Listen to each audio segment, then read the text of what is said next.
Hey, everybody. Thank you so much for joining me, whether you are joining me live on a live stream on Facebook. I think we're streaming on Facebook, LinkedIn, and on YouTube. So if you're joining me live, thank you so much. If you're catching the recording later, thank you. I hope that this information is beneficial to you.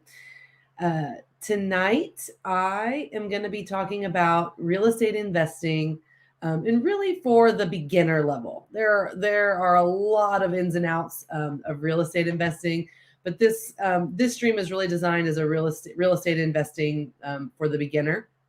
Just a little bit about me. My name is Erica Belay. I am a mortgage loan officer with Best Life Mortgage Corporation. My company is a brokerage, so that means I work for my client. So I have access to about 20 different lenders, and so I shop for my client for the best deal, the best rates, the best terms, and for a program that's going to meet my client's needs. And so it's one of the many reasons that that brokers are better, because I can shop for you and you can do the fun stuff like shopping for the house, and I can shop for the mortgage. So I live in Kyle, Texas. I grew up in New Braunfels, Texas. I do most of my business along the I-35 corridor between San Antonio and Austin, but really I can do loans anywhere in the state of Texas. So if you have any questions about buying or investing in real estate, refinancing, anything like that, I'd love to be able to help you. So tonight, like I said, I'm talking about starting your journey as a real estate investor for beginners. I personally started real estate investing in 2012. I'd always wanted to do it, and I just, there's always questions like, where do I even start? How do I begin? What do I need to do to take those steps? And the first step obviously is educating yourself. You need to learn about it. You need to learn what the ins and outs of it are. So tonight I'm going to touch on just a few of just a few things for beginners. We're not going to get really deep into it, but let's talk about reasons to invest in real estate. So if you have a desire and a motivation, I will say that to me, real estate investing is probably the absolute best investment strategy anybody can make, especially residential real estate, because real estate investors make money in up and down markets, meaning when the market is good and home values are high, you can always sell, and you can typically sell your real estate for a profit. When the market is down and maybe you can't sell your property for as high as you would like to, you can always rent your property out, because people always need a place to live. And when the market is down and it's tougher to get loans and tougher for people to get loans, they have to find a place to rent. So really, real estate investors make money in up and down markets, unlike stock market when it crashes. And I don't know a whole lot about investing in the stock market, but I do know a lot about investing in real estate. And so really some of the other things that you invest in real estate for is just to have some cash flow, to have some financial freedom for your family, investing in an income producing asset that you're not having to go to work and work hourly or salary for. I like to call, well, most of us call it mailbox money. You purchase a rental property, and your tenants pay the rent, or if it's a short-term rental, you get your rental income, and it's mailbox money that you don't really have to do a whole lot of work for. But you do have to understand some of the different strategies and how to invest in real estate wisely. The other thing, really, when you invest in real estate, you make money in multiple ways. So one of those ways is cash flow. If you're doing a long-term or short-term rentals, you're going to get monthly or quarterly cash flow from those properties.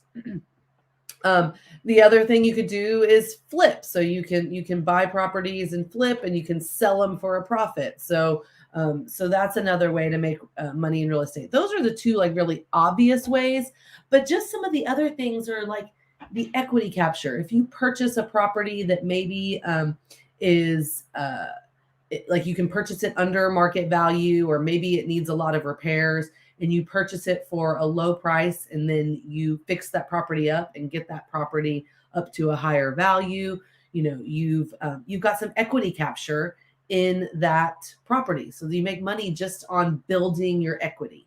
If you have renters paying down a mortgage, those renters are paying down your principal. And we'll talk a little bit about some of these terms later, but they're building your equity. So you're making money, just off of the equity. And then there really are a lot of tax advantages. There's tax advantages that you can use, like write-offs and things when you invest in real estate, which that's a little bit beyond the scope of this, but really you can make money in multiple ways by investing in real estate. So let's just talk about, excuse me. Let's talk about some of the important terms that you need to know when investing in real estate. First thing is, let's talk about purchase price. There's a difference between a purchase price and a listing price. So a house is listed at a certain price, but when you go to purchase a house, you negotiate. You might be offering above the asking price. You might be offering right at the asking price. You might be offering below the asking price. So, or below the list price. So your purchase price is the amount that is agreed upon that you negotiate for the purchase. So for instance, maybe a house is listed at $400,000, but you negotiate a purchase price of $380,000. So your purchase price is below the listing price. Now, the next thing that you need to understand is a down payment. For different loan programs, different down payments are required. So down payment is the percentage that you're going to put down, that you're going to pay up front for that house. And so you've got down payment. Then you also have closing costs. Closing costs are a little bit. Down payment goes towards the equity of your house. Closing costs, pay fee, prepay taxes, prepay homeowners insurance. So you've got down payment, you've got closing costs. So let's take the $380 purchase price. Let's say you put 10% as a down payment. Well, that leads us to the loan amount. So a purchase price of $380, you put a 10% down payment. That is $38,000 down payment. So you subtract that down payment from the purchase price, and that gives you your loan amount. So the loan amount is the amount that you are borrowing from the bank or from your lender to finance this house. So if you're buying the property for $380,000 with a loan amount of $342,000, but the house is worth, let's say, $415,000. Maybe it's appraised at $415,000. The difference between the value of your loan amount and the equity that you have in the property equates to $73,000. So right there, that is equity capture. So if you're able to purchase a house below asking price, below the appraised value, and you can get immediate equity capture, and it's just one of those many ways we make money in real estate, right? So now you owe money to the bank. So the other terms you have to understand are PITI. That's principal, interest, taxes, and insurance.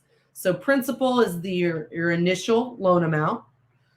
Interest is based on the interest rate. So you have, so every month you'll pay some money towards the principal, you'll pay some to the interest, and then you also will pay taxes. So your property taxes are divided over 12 months if you choose to escrow your property taxes, and your homeowner's insurance. And then also in PITI, principal, interest, taxes, and insurance, you also probably have, if the property that you're buying is in a homeowners association, you'll also include your homeowners association fees. So PITI, that is your mortgage payment. So let's just say the PITI, your monthly mortgage payment is $2,100, for example. Now, let's say you decide to turn this property into a long-term rental. So you can do a market analysis, your realtor can do a market analysis for you, but you can kind of figure out what's the going rate for the rent on this property. And so let's just say you can rent that house out for $2,700 a month. Well, if your mortgage is $2,100 and you're renting it for $2,700, you can subtract the $2,100 from the $2,700. That leaves $600 a month. That's known as cash flow. So you could just get $600 a month for cash flow on one property. Now that might not sound like a lot of money, but you're not going to work every day for that $600 a month. And maybe you have you start to buy multiple properties. When you start to buy multiple rental properties and each of them is cash flowing $500, $600, $700 a month, you could eventually retire from your day job and just let your rental income cover your bills. So there's a lot of beauty in cash flow, in buying investment properties to cash flow.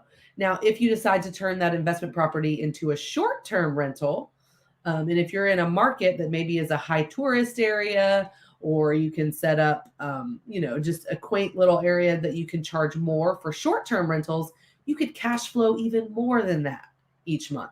So I did another training on short-term rentals last week. So if you want to check that out, I highly recommend it.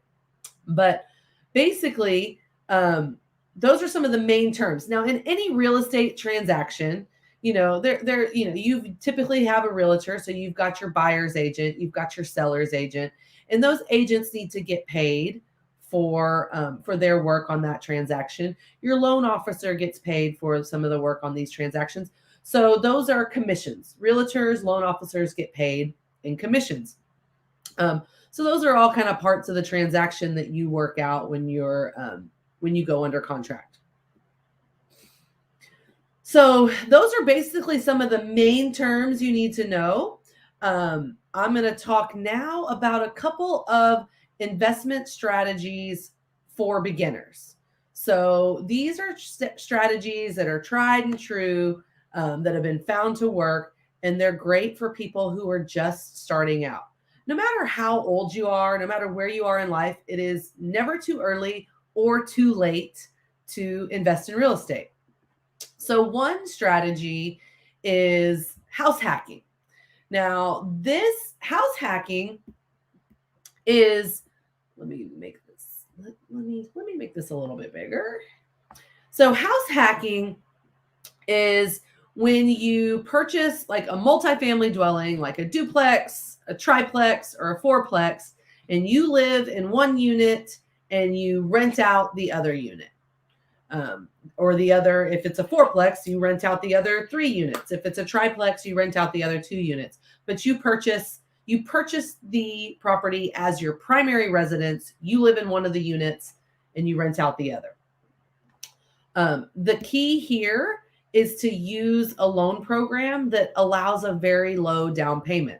So whenever you buy a primary residence, you can typically use programs that allow lower down payments. So an FHA loan is an example here where you'd only have to put 3.5% down payment with an FHA loan. Now, it is illegal to say that it is your primary residence and then you not use it as a primary residence. That's considered mortgage fraud. So you always want to do your transactions with integrity. You don't want to commit mortgage fraud. That's bad. So, but if you do plan on living in the property, this is a great strategy to get you a low down payment, get in that property, but then also get some income by renting out the other units.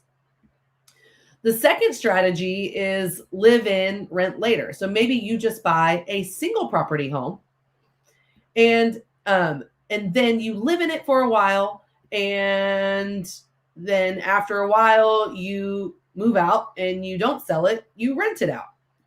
Now, if I could do everything all over again when I was young and right out of high school, I would have done this strategy right away, tried to buy a house as quickly as I could, and I would actually get some roommates. Now, when you get roommates, that's called boarder income. You can't use boarder income to qualify for the rental, but you can still use it as your own income, right? So maybe it's you buy a house, you're single, you don't have kids, don't have a family, you buy a house, you rent, you find roommates that you want to live in, and you rent that out to friends, and they're helping you pay your mortgage. So there's a strategy.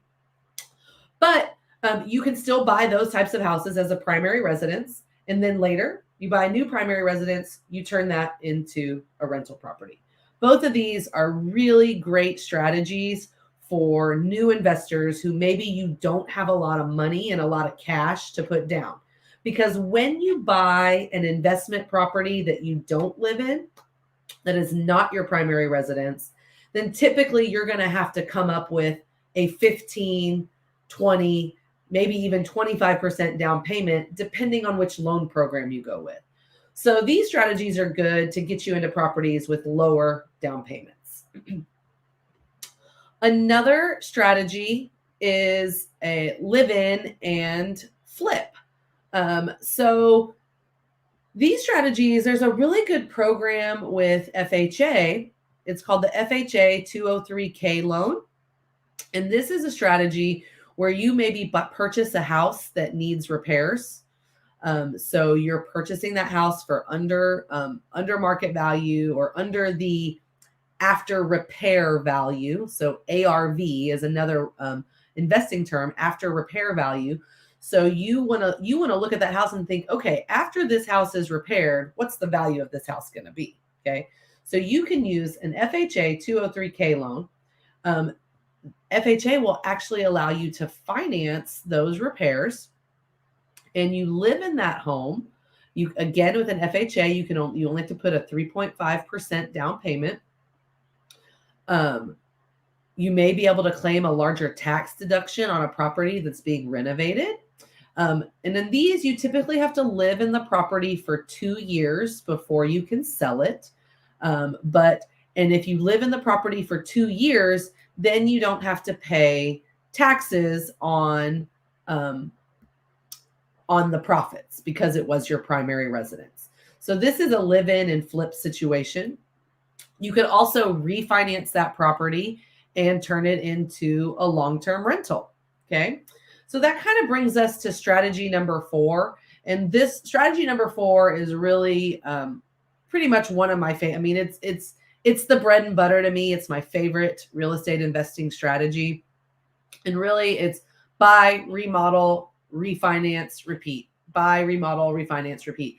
And maybe it's not always going to need a remodel. You don't always have to buy a property that needs huge repairs.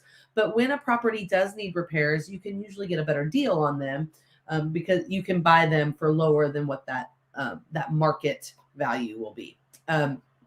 So this has been one of my investing strategies because you can purchase it as a primary. If you want to purchase it as a primary residence with, say, that 203K loan or with a different conventional product, you live in it. With these, if you're buying it as a primary residence, you have to live in it for at least a year before you can turn it into rental property. Otherwise, you need to refinance into an investment property or something like that. But when you do this, you buy, you rent, you refinance. Now, there's this beautiful tool in real estate and investing and in mortgages called a cash out refinance. So a cash out refinance is basically you can borrow up to 80% of the value of the home. So let's just say for like simple math reasons, let's just say you have a home that's worth $200,000, right? You have a home that's worth $200,000, but you only owe $100,000 on it. Well, 80% of $200,000 is $160,000. So you could take out a new loan on that property for $160,000, but your current loan is only $100,000. So basically, you pay off that current loan, and then you have $60,000 left over. That's the cash out. Now, there's some closing costs and some different things in there, so you probably wouldn't get the full $60,000, but that's basically what a cash out refinance is. So that frees up cash. That's what we say when we tap into the equity of your home. That frees up some cash so that you can then have a down payment for another investment property or for another primary residence, either way. So this cash out refinance is a tool that I personally have used on my primary residence, the house that I'm living in. I bought back in, I think, 2009. I have done, I think, 3 or 4 cash out refinances on this property so that I can free up extra money to invest in other properties. And so basically, my mortgage payment has stayed just about the same since I originally bought my house back in 2009. But I now have multiple other income producing assets that are making money for me. So this cash out refinance model it's a really great tool to allow you to purchase multiple properties and to tap into that equity. Now, that model is not for everybody. Maybe you want more cash flow. And so if you continually pay down your mortgage, you could get your mortgage all the way down to where you don't have a mortgage payment at all. And if you're renting that property out, then you're cash flowing that full rental amount. So that's another investment strategy. But anyway, there's so many options out there. And I highly encourage you, if you are thinking about investing in either a primary residence or an investment property, reach out to a mortgage loan officer such as myself. I'd love to help you out. And let's see what your buying power is. Let's see how much house you would qualify for. The beauty too is when you are investing in a rental property, you can use the potential rental income to qualify for that home.